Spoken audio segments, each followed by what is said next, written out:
The Legend of Sleepy Hollow, by Washington Irving. Part 1. Read by Bob Neufeld. A pleasing land of drowsy head it was, of dreams that wave before the half-shut eye, and of gay castles in the clouds that pass, forever flushing round a summer sky. Castle of Indolence. In the bosom of one of those spacious coves which indent the eastern shore of the Hudson, at that broad expansion of the river denominated by the ancient Dutch navigators the Tappan Zee, and where they always prudently shortened sail and implored the protection of St. Nicholas when they crossed, there lies a small market-town or rural port, which by some is called Greensburg, but which is more generally and properly known by the name of Tarrytown. This name was given, we are told, in former days by the good housewives of the adjacent country, from the inveterate propensity of their husbands to linger about the village tavern on market days. Be that as it may, I do not vouch for the fact, but merely advert to it, for the sake of being precise and authentic. Not far from this village, perhaps about 2 miles, there is a little valley, or rather lap of land among high hills, which is one of the quietest places in the whole world. A small brook glides through it, with just murmur enough to lull one to repose, and the occasional whistle of quail or tapping of a woodpecker is almost the only sound that ever breaks in upon the uniform tranquillity. I recollect that when a stripling, my first exploit in squirrel shooting was in a grove of tall walnut trees that shades one side of the valley. I had wandered into it at noontime, when all nature is peculiarly quiet, and was startled by the roar of my own gun, as it broke the Sabbath stillness around and was prolonged and reverberated by the angry echoes. If ever I should wish for a retreat whither I might steal from the world and its distractions, and dream quietly away the remnant of a troubled life, I know of none more promising than this little valley. From the listless repose of the place, and the peculiar character of its inhabitants, who are descendants from the original Dutch settlers, this sequestered glen has long been known by the name of Sleepy Hollow, when its rustic lads are called the Sleepy Hollow boys throughout all the neighboring country. A drowsy, dreamy influence seems to hang over the land, and to pervade the very atmosphere. Some say that the place was bewitched by a high German doctor during the early days of the settlement. Others, that an old Indian chief, the prophet or wizard of his tribe, held his powwows there before the country was discovered by Master Hendrick Hudson. Certain it is, the place still continues under the sway of some witching power, that holds a spell over the minds of the good people, causing them to walk in a continual reverie. They are given to all kinds of marvellous beliefs, are subject to trances and visions, and frequently see strange sights, and hear music and voices in the air.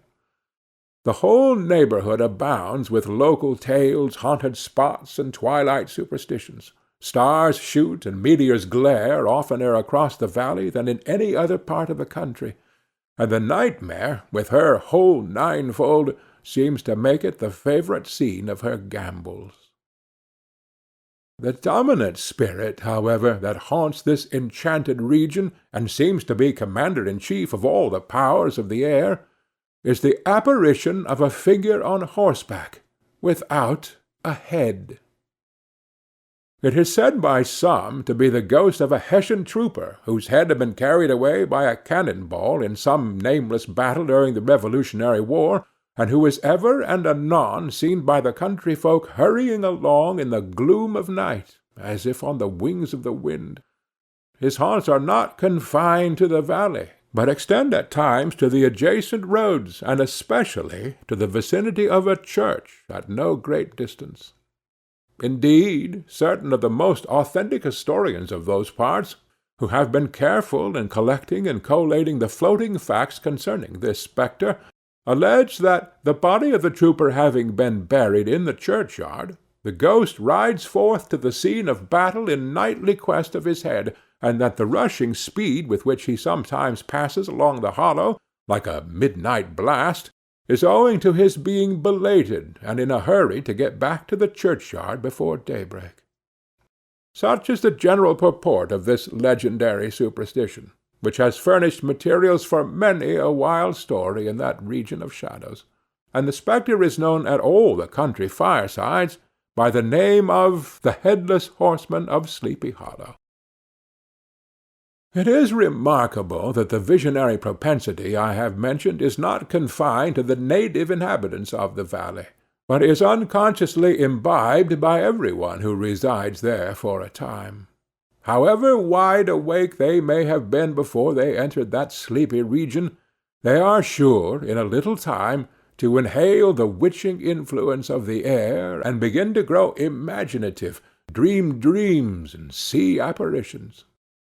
I mention this peaceful spot with all possible laud, for it is in such little retired Dutch valleys, found here and there embosomed in the great state of New York, that population, manners, and customs remain fixed, while the great torrent of migration and improvement, which is making such incessant changes in other parts of this restless country, sweeps by them unobserved. They are like those little nooks of still water which border a rapid stream, where we may see the straw and bubble riding quietly at anchor, or slowly revolving in their mimic harbor, undisturbed by the rush of the passing current. Though many years have elapsed since I trod the drowsy shades of Sleepy Hollow, yet I question whether I should not still find the same trees and the same families vegetating in its sheltered bosom.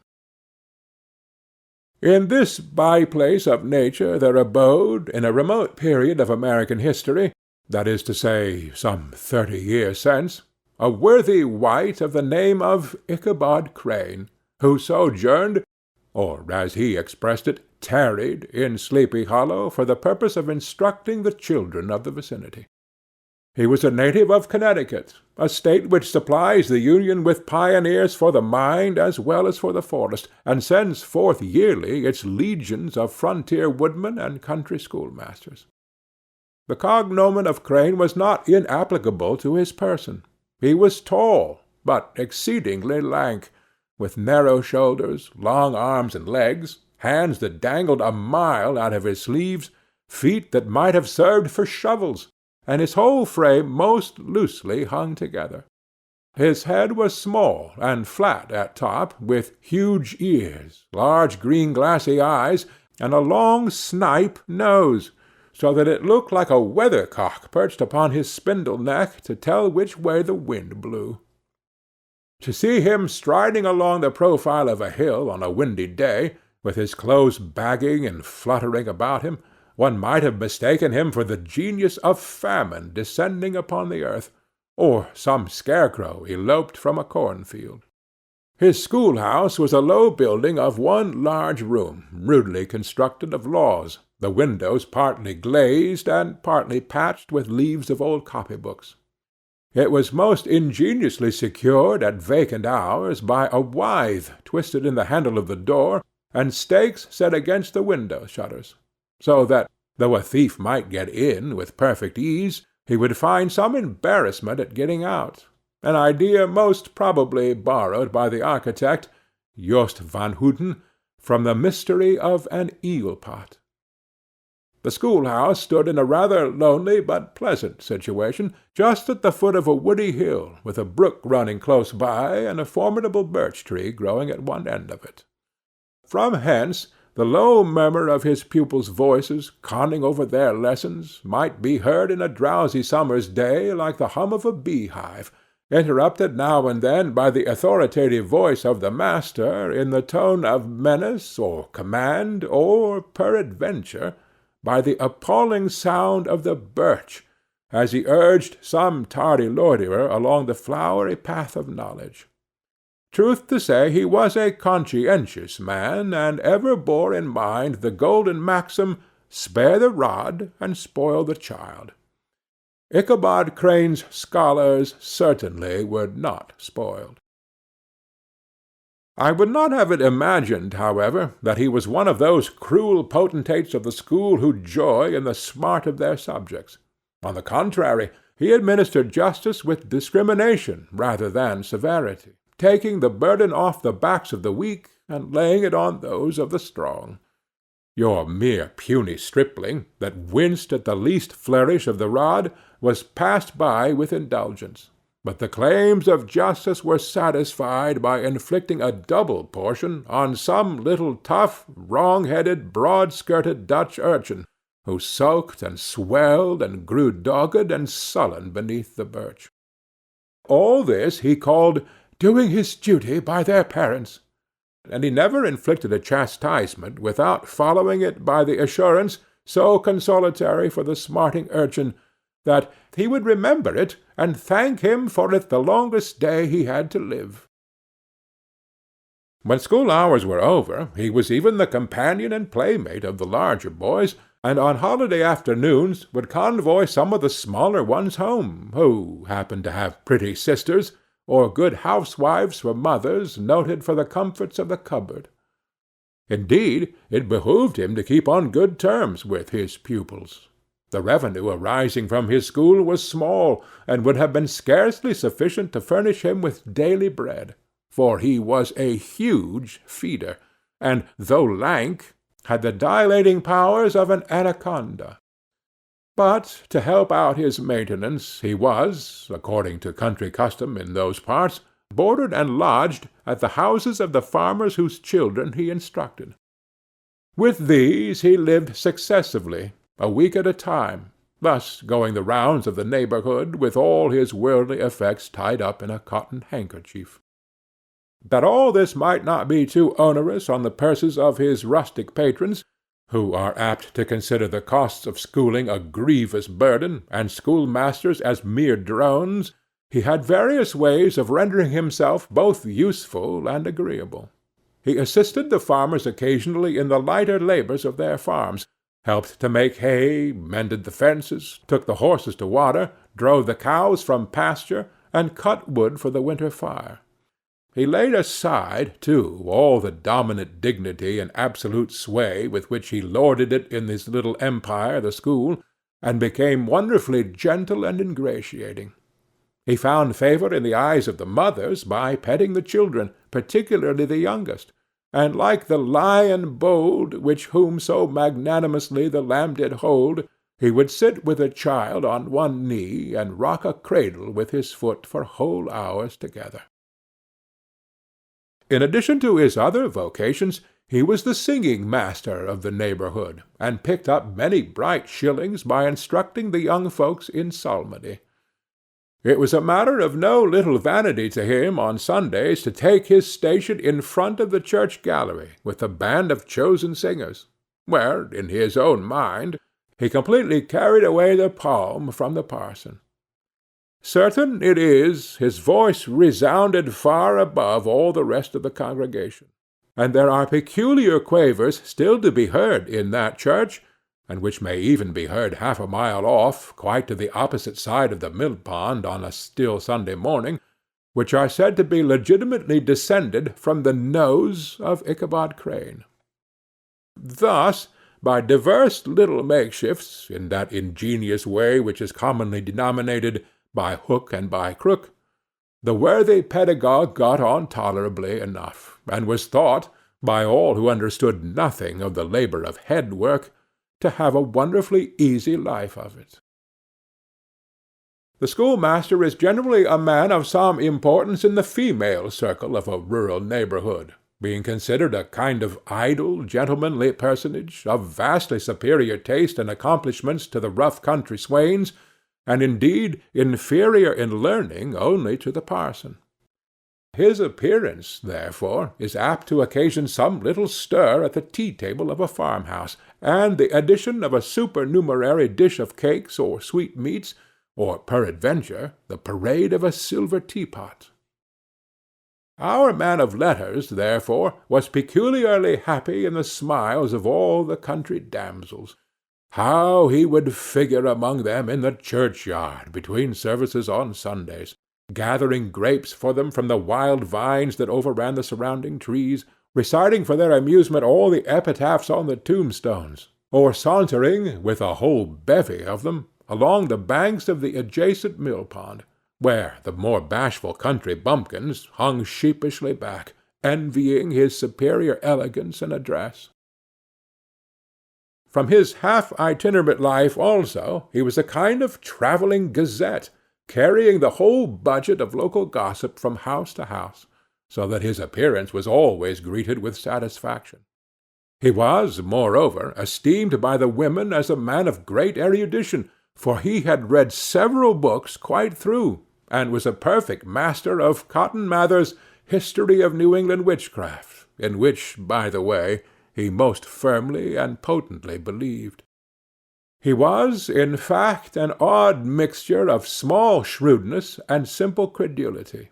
His appetite for the marvellous and his powers of digesting it were equally extraordinary, and both had been increased by his residence in this spell-bound region.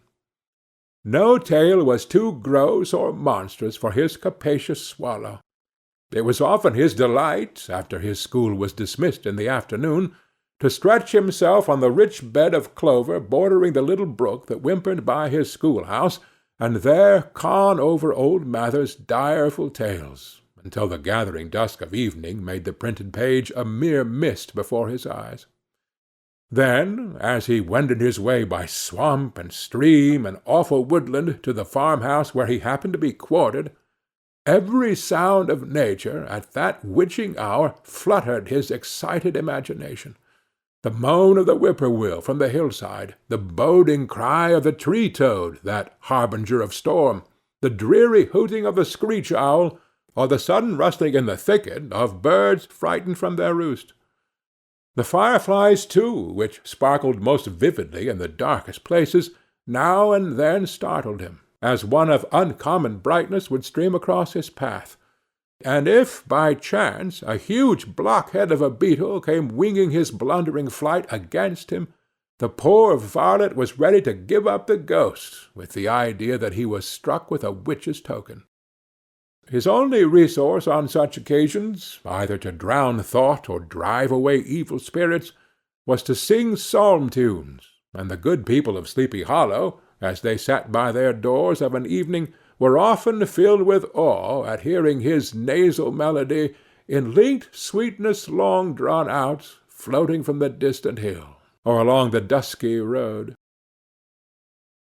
Another of his sources of fearful pleasure was to pass long winter evenings with the old Dutch wives, as they sat spinning by the fire, with a row of apples roasting and spluttering along the hearth, and listen to their marvellous tales of ghosts and goblins, and haunted fields, and haunted brooks, and haunted bridges, and haunted houses, and particularly of the Headless Horseman, or Galloping Hessian of the Hollow, as they sometimes called him. He would delight them equally by his anecdotes of witchcraft, and of the direful omens and portentous sights and sounds in the air which prevailed in the earlier times of Connecticut, and would frighten them woefully with speculations upon comets and shooting stars, and with the alarming fact that the world did absolutely turn round, and that they were half the time topsy-turvy. But if there was a pleasure in all this, while snugly cuddling in the chimney-corner of a chamber that was all of a ruddy glow from the crackling wood-fire, and where, of course, no spectre dared to show his face, it was dearly purchased by the terrors of his subsequent walk homewards. What fearful shapes and shadows beset his path, amidst the dim and ghastly glare of a snowy night! With what wistful look did he eye every trembling ray of light streaming across the waste fields from some distant window! How often was he appalled by some shrub covered with snow which, like a sheeted spectre, beset his very path! How often did he shrink with curdling awe at the sound of his own steps on the frosty crust beneath his feet, and dread to look over his shoulder, lest he should behold some uncouth being trampling close behind him!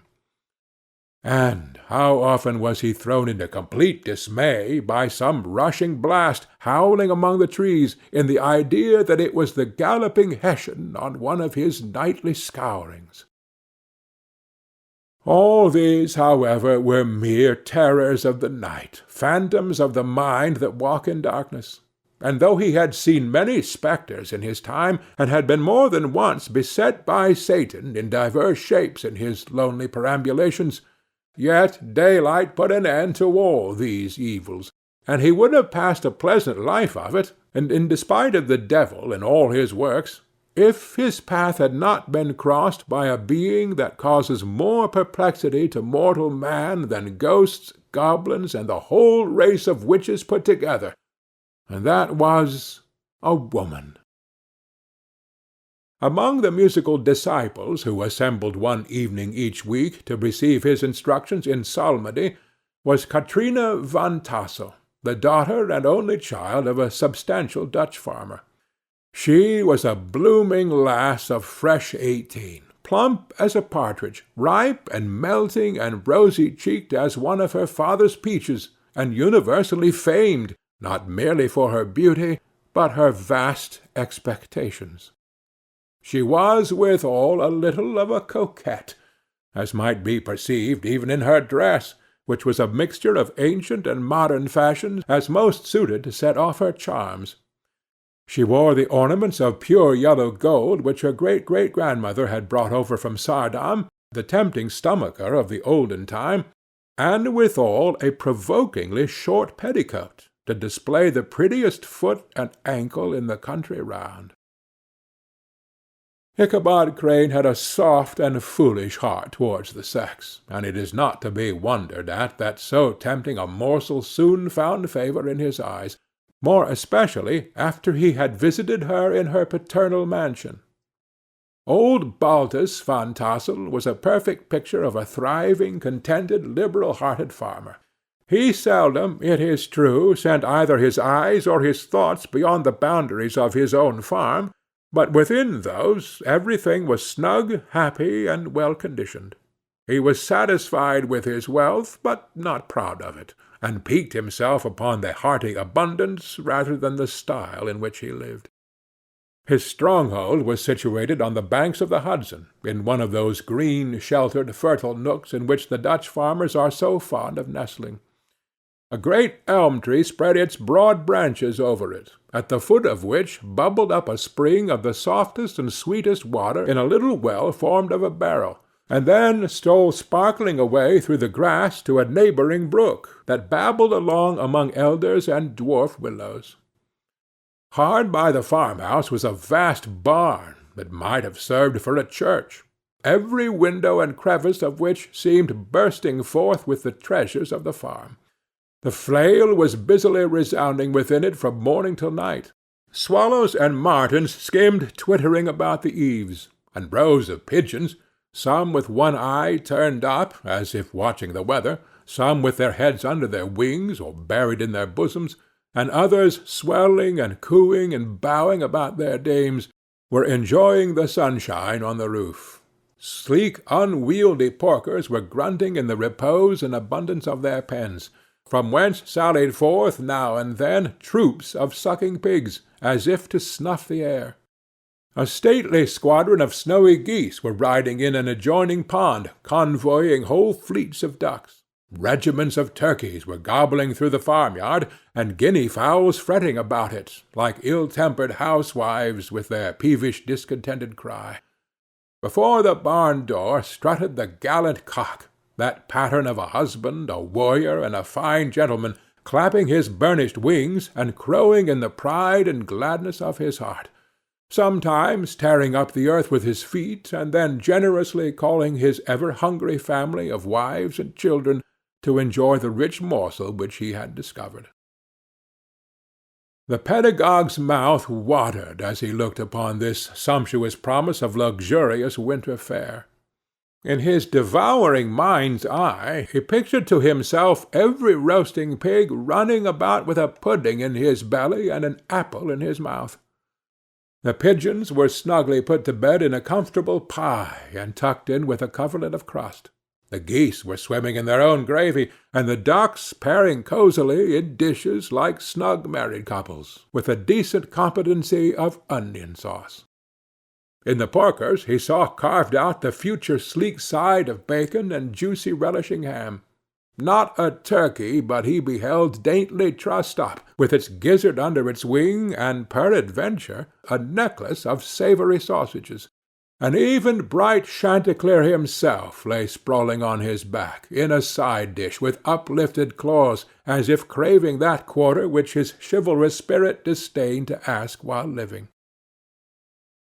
As the enraptured Ichabod fancied all this, and as he rolled his great green eyes over the fat meadow-lands, the rich fields of wheat, of rye, of buckwheat, and Indian corn, and the orchards burdened with ruddy fruit, which surrounded the warm tenement of Van Tassel, his heart yearned after the damsel who was to inherit these domains, and his imagination expanded with the idea how they might be readily turned into cash, and the money invested in immense tracts of wild land and shingle palaces in the wilderness.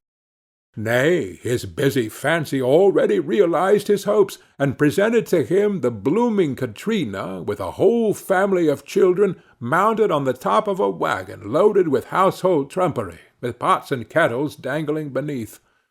And he beheld himself bestriding a pacing mare, with a colt at her heels, setting out for Kentucky, Tennessee, or the Lord knows where. When he entered the house, the conquest of his heart was complete. It was one of those spacious farmhouses with high-ridged but lowly sloping roofs, built in the style handed down from the first Dutch settlers. The low projecting eaves forming a piazza along the front, capable of being closed up in bad weather. Under this were hung flails, harness, various utensils of husbandry, and nets for fishing in the neighboring river. Benches were built along the sides for summer use, and a great spinning-wheel at one end, and a churn at the other, showed the various uses to which this important porch might be devoted. From this piazza the wandering Ichabod entered the hall, which formed the centre of the mansion and the place of usual residence. Here rows of resplendent pewter, ranged on a long dresser, dazzled his eyes. In one corner stood a huge bag of wool, ready to be spun.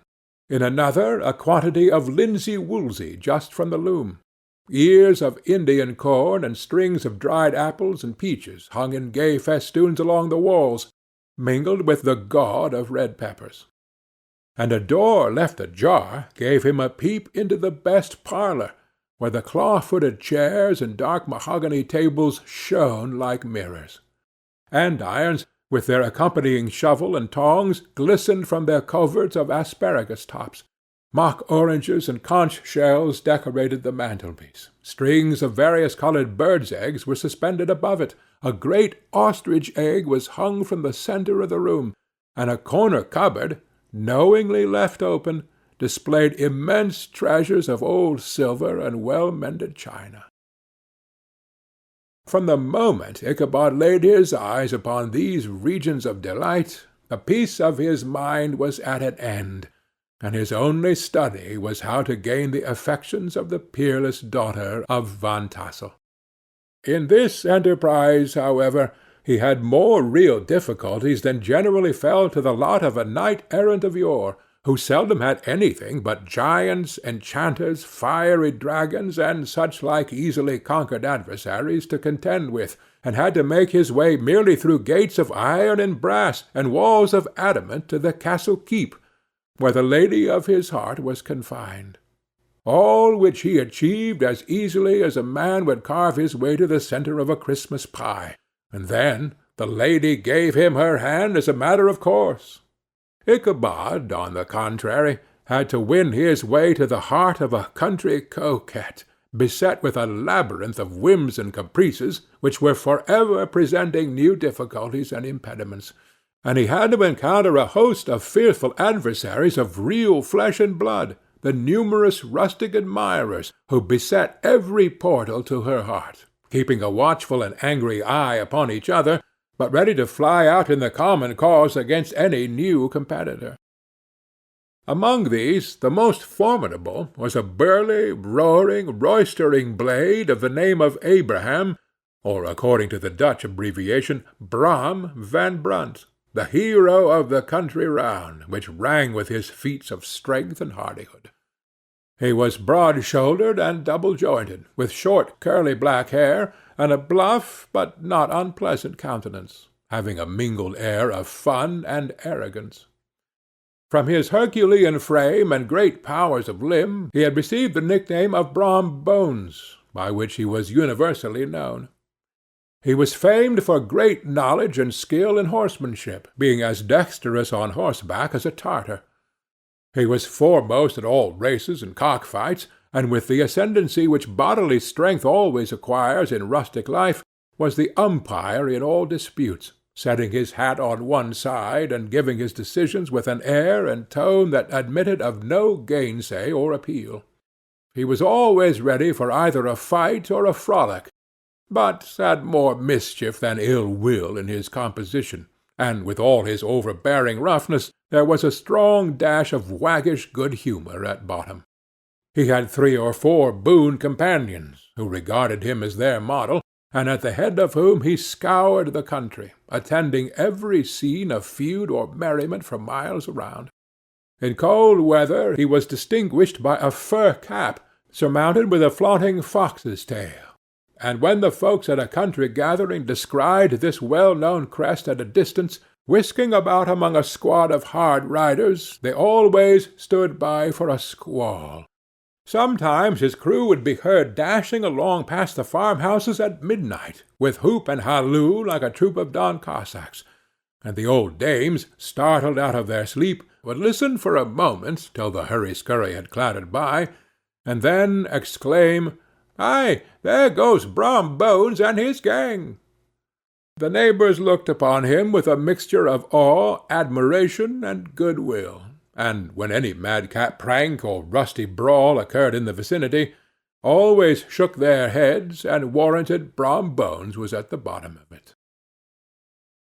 This rantipole hero had for some time singled out the blooming Katrina for the object of his uncouth gallantries, and though his amorous toyings were something like the gentle caresses and endearments of a bear, yet it was whispered that she did not altogether discourage his hopes. Certain it is, his advances were signals for rival candidates to retire, who felt no inclination to cross a lion in his amours, insomuch that when his horse was seen tied to Van Tassel's paling on a Sunday night, a sure sign that his master was courting, or, as it is termed, sparking within, all other suitors passed by in despair, and carried the war into other quarters. Such was the formidable rival with whom Ichabod Crane had to contend, and considering all things, a stouter man than he would have shrunk from the competition, and a wiser man would have despaired. He had, however, a happy mixture of pliability and perseverance in his nature. He was in form and spirit like a supplejack, yielding but tough. Though he bent, he never broke, and though he bowed beneath the slightest pressure, yet the moment it was away, jerk! He was as erect and carried his head as high as ever. To have taken the field openly against his rival would have been madness, for he was not a man to be thwarted in his amours, any more than that stormy lover Achilles. Ichabod, therefore, made his advances in a quiet and gently insinuating manner. Under cover of his character of singing-master, he made frequent visits at the farmhouse. Not that he had anything to apprehend from the meddlesome interference of the parents, which is so often a stumbling-block in the path of lovers. Walt Van Tassel was an easy, indigent soul. He loved his daughter better even than his pipe, and, like a reasonable man and an excellent father, let her have her way in everything. His notable little wife, too, had enough to do to attend to her housekeeping and manage her poultry, for, as she sagely observed, ducks and geese are foolish things and must be looked after, but girls can take care of themselves. Thus, while the busy dame bustled about the house or plied her spinning-wheel at one end of the piazza, honest Bult would sit smoking his evening pipe at the other, watching the achievements of a little wooden warrior who, armed with a sword in each hand, was most valiantly fighting the wind on the pinnacle of the barn. In the meantime, Ichabod would carry on his suit with the daughter, by the side of the spring under the great elm, or sauntering away in the twilight, that hour so favourable to the lover's eloquence. I profess not to know how women's hearts are wooed and won. To me they have always been matters of riddle and admiration. Some seem to have but one vulnerable point, or door of access, while others have 1,000 avenues, and may be captured in 1,000 different ways. It is a great triumph of skill to gain the former, but a still greater proof of generalship to maintain possession of the latter, for man must battle for his fortress at every door and window. He who wins 1,000 common hearts is therefore entitled to some renown, but he who keeps undisputed sway over the heart of a coquette is indeed a hero. Certain it is, this was not the case with the redoubtable Brom Bones, and from the moment Ichabod Crane made his advances, the interests of the former evidently declined. His horse was no longer seen tied to the palings on Sunday nights, and a deadly feud gradually arose between him and the preceptor of Sleepy Hollow. Brom, who had a degree of tough chivalry in his nature, would fain have carried matters to open warfare, and have settled their pretensions to the lady according to the mode of those most concise and simple reasoners, the knights-errant of yore, by single combat. But Ichabod was too conscious of the superior might of his adversary to enter the lists against him. He had overheard a boast of Bones that he would double the schoolmaster up and lay him on a shelf of his own schoolhouse, and he was too wary to give him an opportunity. There was something extremely provoking in this obstinately pacific system. It left Brom no alternative but to draw upon the funds of rustic waggery in his disposition, and to play off boorish practical jokes upon his rival. Ichabod became the subject of whimsical persecution to Bones and his gang of rough riders. They harried his hitherto peaceful domains, smoked out his singing school by stopping up the chimney, broke into the schoolhouse at night, in spite of its formidable fastenings of withe and window-stakes, and turned everything topsy-turvy, so that the poor schoolmaster began to think all the witches in the country held their meetings there. What was still more annoying, Brom took all opportunities of turning him into ridicule in presence of his mistress, and had a scoundrel dog, whom he taught to whine in the most ludicrous manner, and introduced as a rival of Ichabod's to instruct her in psalmody. In this way matters went on for some time, without producing any material effect on the relative situations of the contending powers. On a fine autumnal afternoon, Ichabod, in pensive mood, sat enthroned on the lofty stool from whence he usually watched all the concerns of his little literary realm. In his hand he swayed a ferule, that sceptre of despotic power. The birch of justice reposed on 3 nails behind the throne, a constant terror to evil-doers, while on the desk before him might be seen sundry contraband articles and prohibited weapons, detected upon the persons of idle urchins, such as half-munched apples, pop-guns, whirligigs, fly-cages, and whole legions of rampant little paper gamecocks. Apparently there had been some appalling act of justice recently inflicted, for his scholars were all busily intent upon their books, or slyly whispering behind them with one eye kept upon the master, and a kind of buzzing stillness reigned throughout the schoolroom.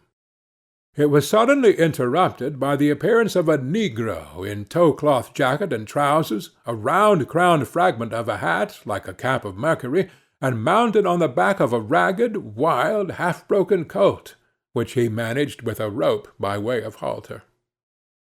He came clattering up to the school-door with an invitation to Ichabod to attend a merry-making or quilting frolic to be held that evening at Mynheer Van Tassel's, and having delivered his message with that air of importance and effort at fine language which a negro is apt to display on petty embassies of the kind, he dashed over the brook, and was seen scampering away up the hollow, full of the importance and hurry of his mission. All was now hustle and hubbub in the late quiet schoolroom. The scholars were hurried through their lessons without stopping at trifles. Those who were nimble skipped over half with impunity, and those who were tardy had a smart application now and then in the rear to quicken their speed or help them over a tall word. Books were flung aside without being put away on the shelves, inkstands were overturned, benches thrown down, and the whole school was turned loose an hour before the usual time, bursting forth like a legion of young imps, yelping and racketing about the green in joy at their early emancipation. The gallant Ichabod now spent at least an extra half-hour at his toilet, brushing and furbishing up his best, and indeed only, suit of rusty black, and arranging his locks by a bit of broken looking-glass that hung up in the schoolhouse.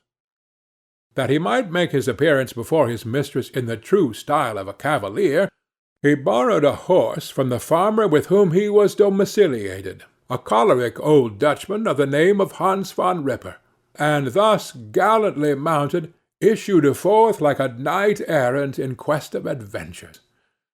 But it is meet I should, in the true spirit of romantic story, give some account of the looks and equipments of my hero and his steed. The animal he bestrode was a broken-down plough-horse that had outlived almost everything but its viciousness. He was gaunt and shagged, with a hewn neck and a head like a hammer. His rusty mane and tail were tangled and knotted with burrs. One eye had lost its pupil, and was glaring and spectral, but the other had the gleam of a genuine devil in it. Still, he must have had fire and metal in his day, if we may judge from the name he bore of gunpowder.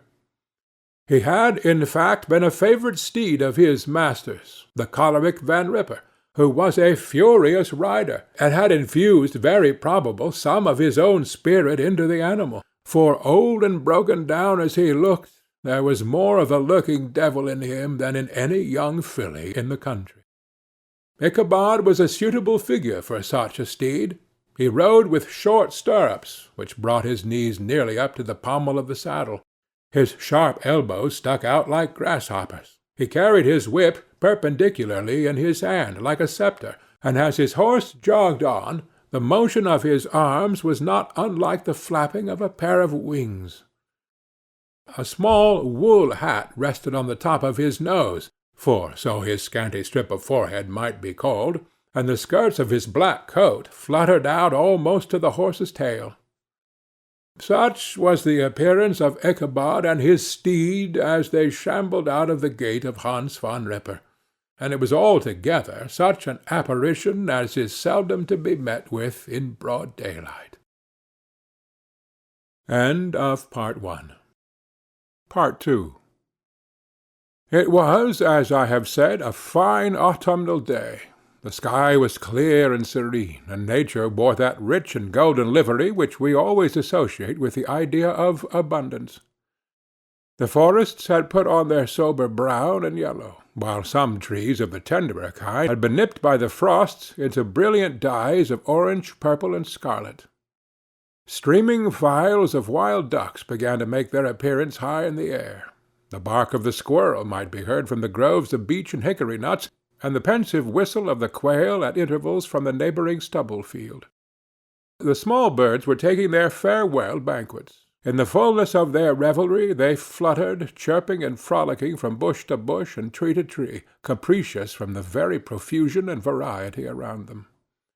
There was the honest cock-robin, the favourite game of stripling sportsmen, with its long querulous note, and the twittering blackbirds flying in sable clouds, and the golden-winged woodpecker with his crimson crest, his broad black gorget, and splendid plumage, and the cedar-bird with its red-tipped wings and yellow-tipped tail and its little Montero cap of feathers, and the blue-jay, that noisy coxcomb, in his gay light-blue coat and white underclothes, screaming and chattering, nodding and bobbing and bowing, and pretending to be on good terms with every songster of the grove. As Ichabod jogged slowly on his way, his eye, ever open to every symptom of culinary abundance, ranged with delight over the treasures of jolly autumn. On all sides he beheld vast store of apples, some hanging in oppressive opulence on the trees, some gathered into baskets and barrels for the market, others heaped up in rich piles for the cider press. Farther on he beheld great fields of Indian corn, with its golden ears peeping from their leafy coverts, and holding out the promise of cakes and hasty pudding, and the yellow pumpkins lying beneath them, turning up their fair round bellies to the sun, and giving ample prospects of the most luxurious of pies. And anon he passed the fragrant buckwheat fields, breathing the odour of the beehive, and as he beheld them, soft anticipations stole over his mind of dainty slapjacks, well buttered and garnished with honey or treacle by the delicate little dimpled hand of Katrina Van Tassel. Thus, feeding his mind with many sweet thoughts and sugared suppositions, he journeyed along the sides of a range of hills which look out upon some of the goodliest scenes of the mighty Hudson. The sun gradually wheeled his broad disk down in the west. The wide bosom of the Tappan Zee lay motionless and glassy, excepting that here and there a gentle undulation waved and prolonged the blue shadow of the distant mountain. A few amber clouds floated in the sky, without a breath of air to move them. The horizon was of a fine golden tint, changing gradually into a pure apple green, and from that into the deep blue of the mid-heaven. A slanting ray lingered on the wooden crests of the precipices that overhung some parts of the river, giving greater depth to the dark gray and purple of their rocky sides. A sloop was loitering in the distance, dropping slowly down with the tide, her sail hanging uselessly against the mast, and as the reflection of the sky gleamed along the still water, it seemed as if the vessel was suspended in the air. It was toward evening that Ichabod arrived at the castle of the Herr Van Tassel, which he found thronged with the pride and flower of the adjacent country. Old farmers, a spare leathern-faced race, in homespun coats and breeches, blue stockings, huge shoes, and magnificent pewter buckles, their brisk, withered little dames, in close-crimped caps, long-waisted short gowns, homespun petticoats, with scissors and pin-cushions, and gay calico pockets hanging on the outside. Buxom lasses, almost as antiquated as their mothers, excepting where a straw hat, a fine ribbon, or perhaps a white frock gave symptoms of city innovation. The sons, in short, square-skirted coats, with rows of stupendous brass buttons, and their hair generally queued in the fashion of the times, especially if they could procure an eel-skin for the purpose, it being esteemed throughout the country as a potent nourisher and strengthener of the hair. Brom Bones, however, was the hero of the scene, having come to the gathering on his favourite steed, Daredevil, a creature, like himself, full of mettle and mischief, and which no one but himself could manage. He was, in fact, noted for preferring vicious animals, given to all kinds of tricks, which kept the rider in constant risk of his neck, for he held a tractable, well-broken horse as unworthy of a lad of spirit. Fain would I pause to dwell upon the world of charms that burst upon the enraptured gaze of my hero as he entered the state parlour of Van Tassel's mansion. Not those of the bevy of buxom lasses with their luxurious display of red and white, but the ample charms of a genuine Dutch country tea-table in the sumptuous time of autumn.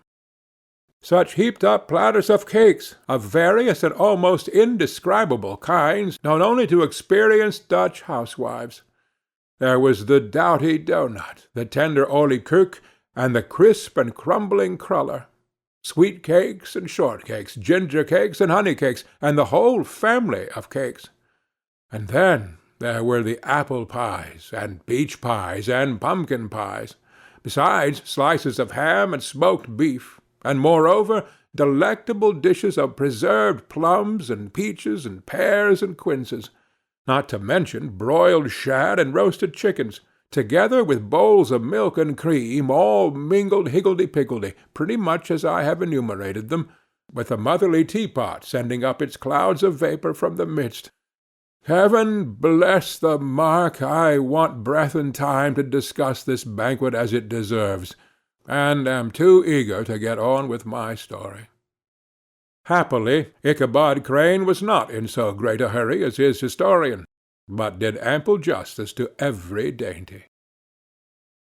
He was a kind and thankful creature, whose heart dilated in proportion as his skin was filled with good cheer, and its spirits rose with eating as some men's do with drink.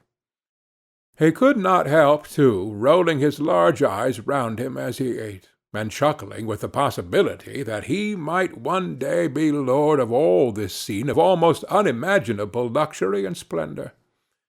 Then, he thought, how soon he'd turn his back upon the old schoolhouse, snap his fingers in the face of Hans von Ripper and every other niggardly patron, and kick any itinerant pedagogue out of doors that should dare to call him comrade.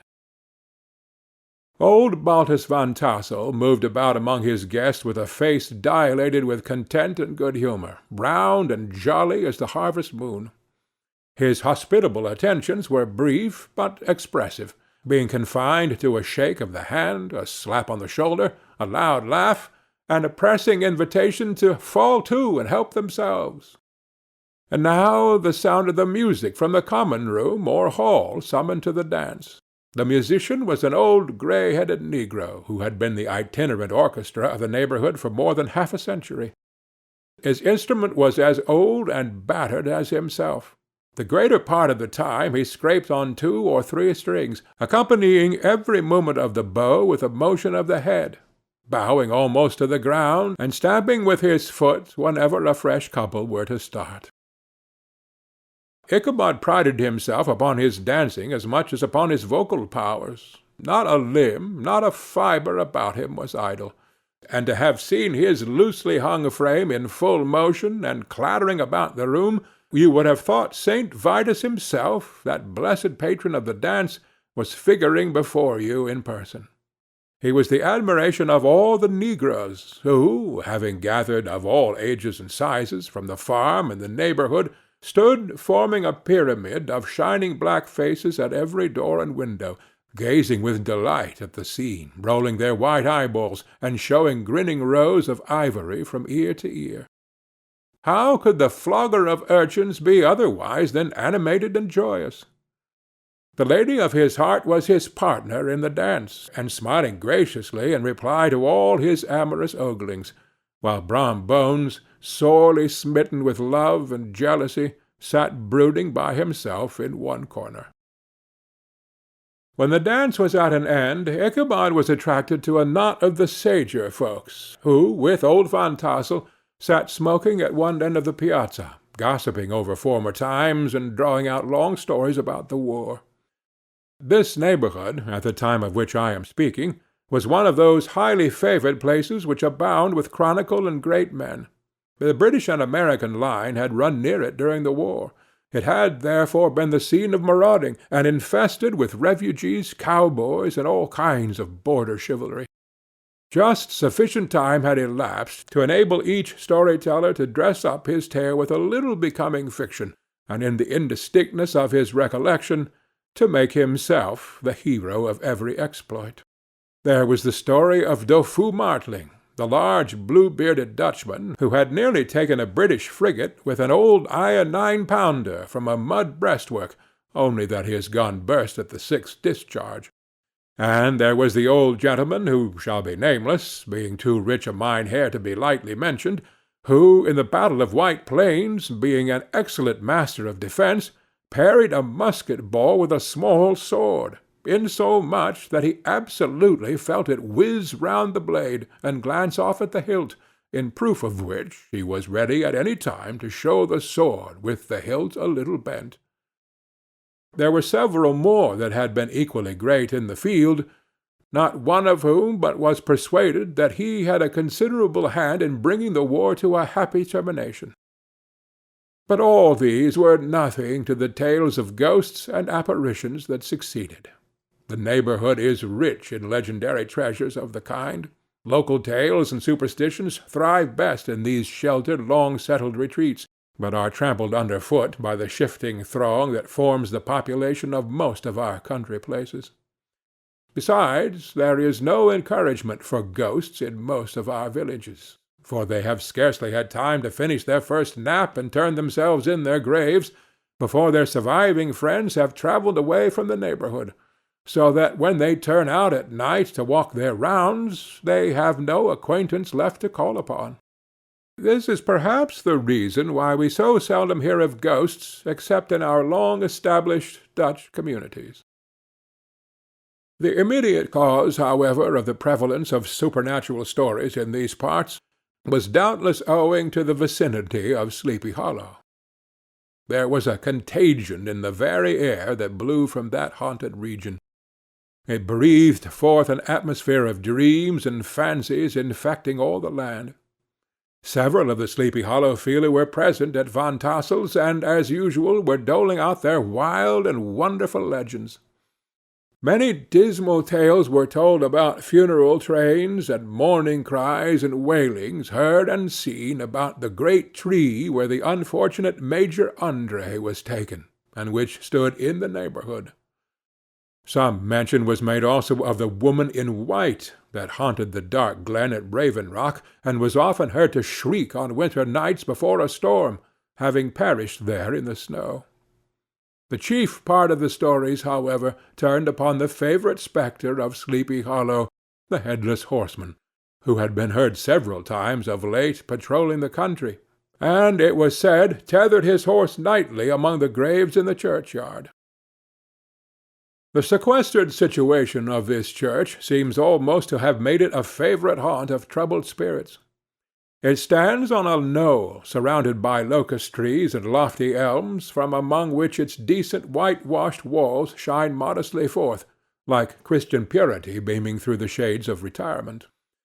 A gentle slope descends from it to a silver sheet of water, bordered by high trees, between which peeps may be caught at the blue hills of the Hudson.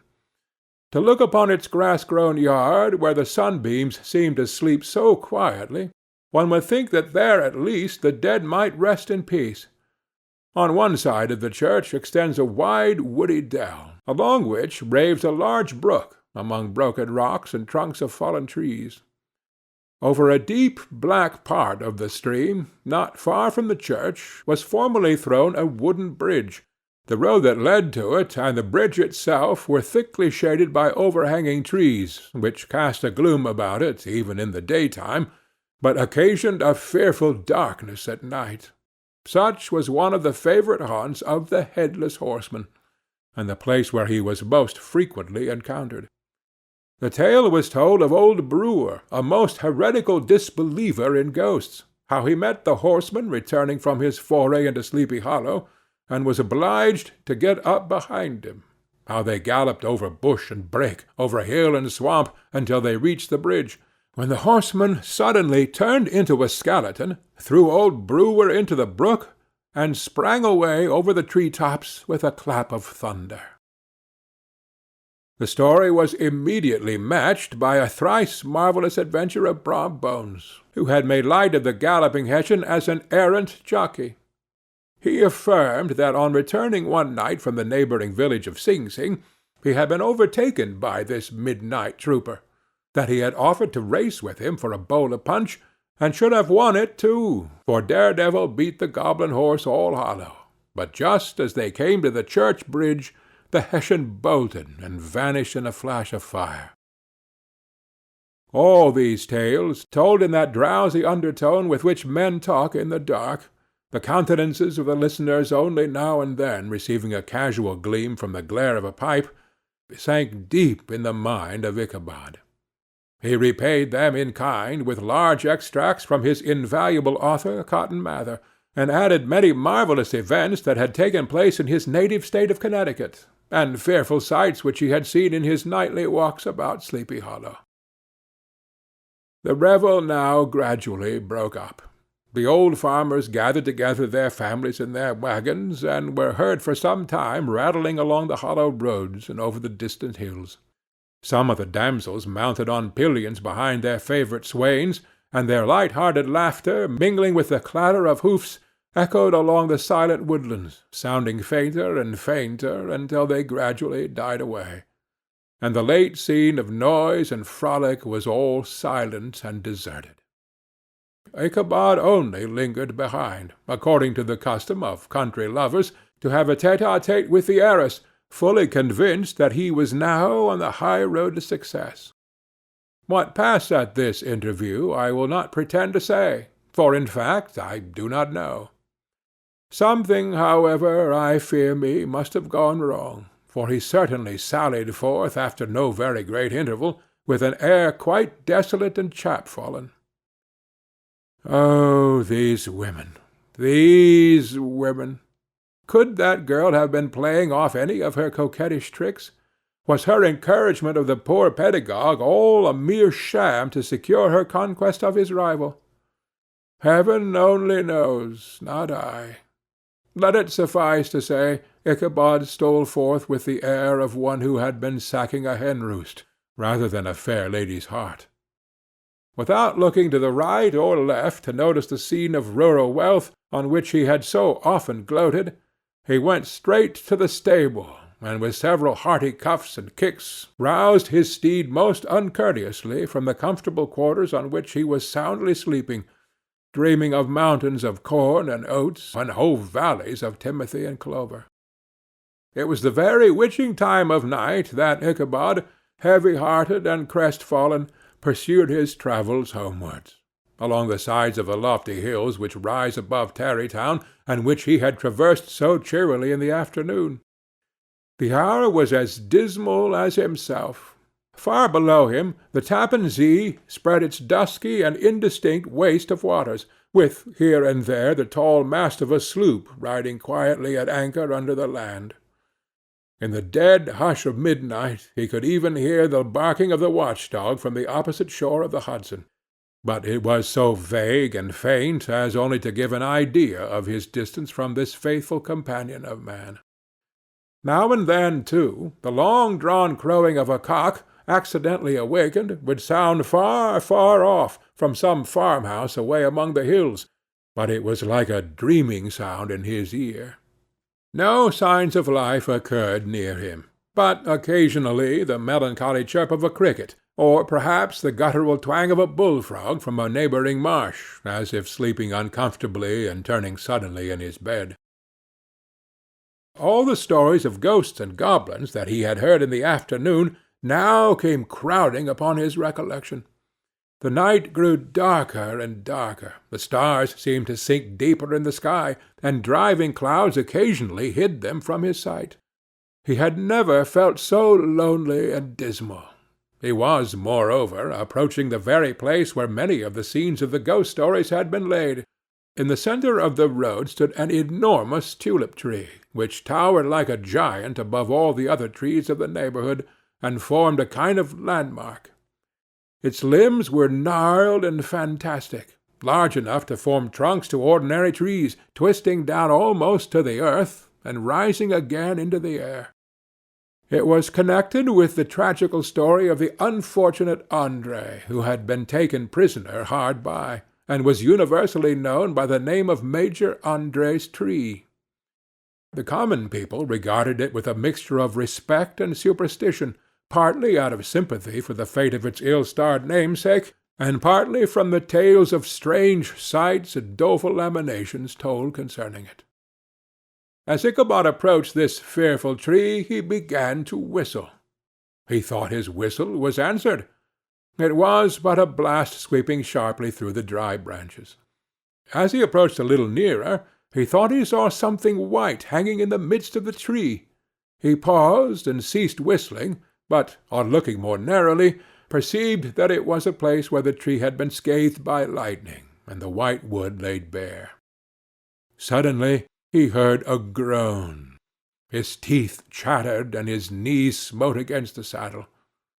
It was but the rubbing of one huge bough upon another, as they were swayed about by the breeze. He passed the tree in safety, but new perils lay before him. About 200 yards from the tree a small brook crossed the road and ran into a marshy and thickly wooded glen, known by the name of Wiley's Swamp. A few rough logs, laid side by side, served as a bridge over this stream. On that side of the road where the brick entered the wood, a group of oaks and chestnuts, matted thick with wild grapevines, threw a cavernous gloom over it. To pass this bridge was the severest trial. It was at this identical spot that the unfortunate André was captured, and under the covert of these chestnuts and vines were the sturdy yeomen concealed who surprised him. This has ever since been considered a haunted stream, and fearful are the feelings of the schoolboy who has to pass it alone after dark. As he approached the stream, his heart began to thump. He summoned up, however, all his resolution, gave his horse half a score of kicks in the ribs, and attempted to dash briskly across the bridge. But instead of starting forward, the perverse old animal made a lateral movement and ran broadside against the fence. Ichabod, whose fears increased with the delay, jerked the reins on the other side and kicked lustily with the contrary foot. It was all in vain. His steed started, it is true, but it was only to plunge to the opposite side of the road, into a thicket of brambles and alder bushes. The schoolmaster now bestowed both whip and heel upon the starveling ribs of old Gunpowder, who dashed forward, snuffling and snorting, but came to stand just by the bridge, with a suddenness that nearly sent his rider sprawling over his head.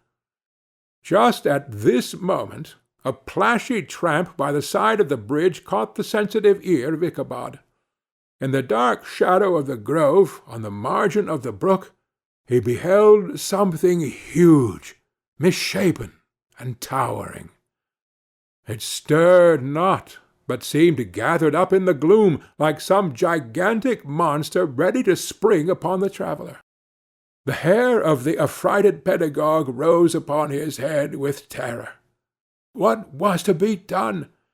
To turn and fly was now too late, and besides, what chance was there of escaping ghost or goblin, if such it was, which could ride upon the wings of the wind? Summoning up, therefore, a show of courage, he demanded in stammering accents, "Who are you?" He received no reply. He repeated his demand in a still more agitated voice. Still there was no answer. Once more he cudgelled the sides of the inflexible Gunpowder, and shutting his eyes, broke forth with involuntary fervour into a psalm tune. Just then the shadowy object of alarm put itself in motion, and with a scramble and a bound stood at once in the middle of the road. Though the night was dark and dismal, yet the form of the unknown might now in some degree be ascertained. He appeared to be a horseman of large dimensions, and mounted on a black horse of powerful frame. He made no offer of molestation or sociability, but kept aloof on one side of the road, jogging along on the blind side of old Gunpowder, who had now got over his fright and waywardness. Ichabod, who had no relish for this strange midnight companion, and bethought himself of the adventure of Brombones with the galloping Hessian, now quickened his steed in hopes of leaving him behind. The stranger, however, quickened his horse to an equal pace. Ichabod pulled up and fell into a walk, thinking to lag behind. The other did the same. His heart began to sink within him. He endeavoured to resume his psalm tune, but his parched tongue clove to the roof of his mouth, and he could not utter a stave. There was something in the moody and dogged silence of this pertinacious companion that was mysterious and appalling. It was soon fearfully accounted for. On mounting a rising ground which brought the figure of his fellow-traveller in relief against the sky, gigantic in height and muffled in a cloak, Ichabod was horror-struck on perceiving that he was headless. But his horror was still more increased on observing that the head, which should have rested on his shoulders, was carried before him on the pommel of his saddle. His terror rose to desperation. He rained a shower of kicks and blows upon Gunpowder, hoping for a sudden movement to give his companion the slip, but the spectre started full jump with him. Away then they dashed through thick and thin, stones flying and sparks flashing at every bound. Ichabod's flimsy garments fluttered in the air as he stretched his long lank body away over his horse's head in the eagerness of his flight. They had now reached the road which turns off Sleepy Hollow, but Gunpowder, who seemed possessed with a demon, instead of keeping up it, made an opposite turn and plunged headlong downhill to the left.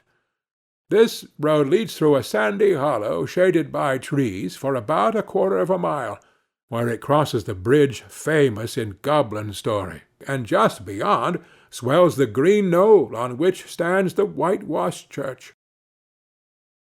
As yet the panic of the steed had given his unskilful rider an apparent advantage in the chase, but just as he had got half-way through the hollow, the girths of the saddle gave way, and he felt it slipping from under him.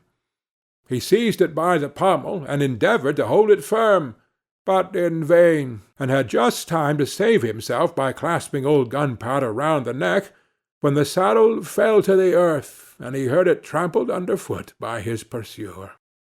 For a moment the terror of Hans Van Ripper's wrath passed across his mind, for it was his Sunday saddle, but this was no time for petty fears. The goblin was hard on his haunches, and, unskilful rider that he was, he had much ado to maintain his seat, sometimes slipping on one side, sometimes on another, and sometimes jolted on the high ridge of his horse's backbone, with a violence that he verily feared would cleave him asunder. An opening in the trees now cheered him with the hopes that the church bridge was at hand. The wavering reflection of a silver star in the bosom of the brook told him that he was not mistaken. He saw the walls of the church dimly glaring under the trees beyond. He recollected the place where Brom Bones's ghostly competitor had disappeared. "If I can but reach that bridge," thought Ichabod, "I am safe." Just then he heard the black steed panting and blowing close behind him. He even fancied that he felt its hot breath. Another convulsive kick in the ribs, and old Gunpowder sprang upon the bridge. He thundered over the resounding planks. He gained the opposite side, and now Ichabod cast a look behind to see if his pursuer should vanish, according to rule, in a flash of fire and brimstone. Just then he saw the goblin rising in his stirrups, and in the very act of hurling his head at him. Ichabod endeavoured to dodge the horrible missile, but too late. It encountered his cranium with a tremendous crash. He was tumbled headlong into the dust, and Gunpowder, the black steed, and the goblin rider passed by like a whirlwind.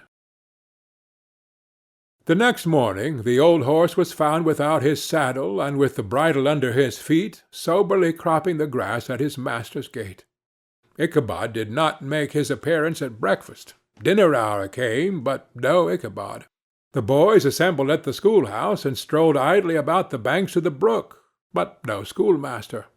Hans Van Ripper now began to feel some uneasiness about the fate of poor Ichabod and his saddle. An inquiry was set on foot, and after diligent investigation they came upon his traces.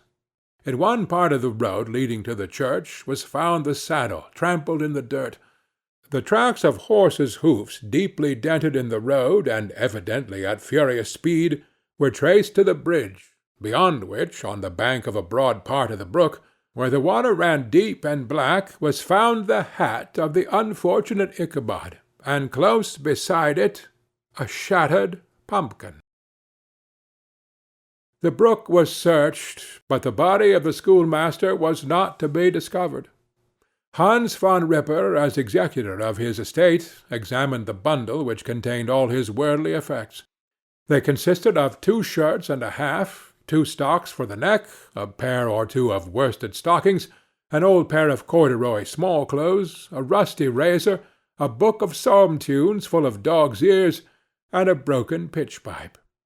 As to the books and furniture of the schoolhouse, they belonged to the community, excepting Cotton Mather's History of Witchcraft, a New England Almanac, and a book of dreams and fortune-telling, in which last was a sheet of foolscap, much scribbled and blotted in several fruitless attempts to make a copy of verses in honor of the heiress of Van Tassel. These magic books and the poetic scrawl were forthwith consigned to the flames by Hans von Ripper, who from that time forward determined to send his children no more to school, observing that he never knew any good come of this same reading and writing. Whatever money the schoolmaster possessed, and he had received his quarter's pay but a day or two before, he must have had about his person at the time of his disappearance. The mysterious event caused much speculation at the church on the following Sunday. Knots of gazers and gossips were collected in the churchyard, at the bridge, and at the spot where the hat and pumpkin had been found. The stories of Brewer, of Bones, and a whole budget of others were called to mind, and when they had diligently considered them all, and compared them with the symptoms of the present case, they shook their heads, and came to the conclusion that Ichabod had been carried off by the galloping Hessian. As he was a bachelor, and did nobody's debt, nobody troubled his head any more about him. The school was removed to a different quarter of the hollow, and another pedagogue reigned in his stead. It is true, an old farmer, who had been down to New York on a visit several years after, and from whom this account of the ghostly adventure was received, brought home the intelligence that Ichabod Crane was still alive, that he had left the neighborhood, partly through fear of the goblin and Hans von Ripper, and partly in mortification at having been suddenly dismissed by the heiress; that he had changed his quarters to a distant part of the country, had kept school and studied law at the same time, had been admitted to the bar, turned politician, electioneered, written for the newspapers, and finally had been made a justice of the 10-pound court. Brom Bones, too, who, shortly after his rival's disappearance, conducted the blooming Katrina in triumph to the altar, was observed to look exceedingly knowing whenever the story of Ichabod was related, and always burst into a hearty laugh at the mention of the pumpkin, which led some to suspect that he knew more about the matter than he chose to tell. The old country wives, however, who are the best judges of these matters, maintain to this day that Ichabod was spirited away by supernatural means, and it is a favorite story, often told about the neighborhood round the winter evening fire. The bridge became more than ever an object of superstitious awe, and that may be the reason why the road has been altered of late years, so as to approach the church by the border of the mill-pond.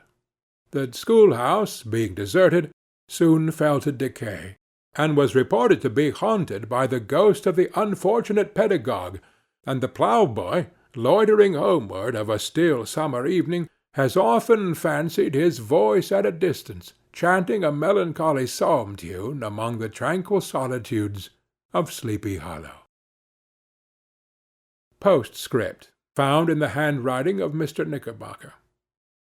The preceding tale is given almost in the precise words in which I heard it related at a corporation meeting at the ancient city of Manhattoes, at which were present many of its sagest and most illustrious burghers.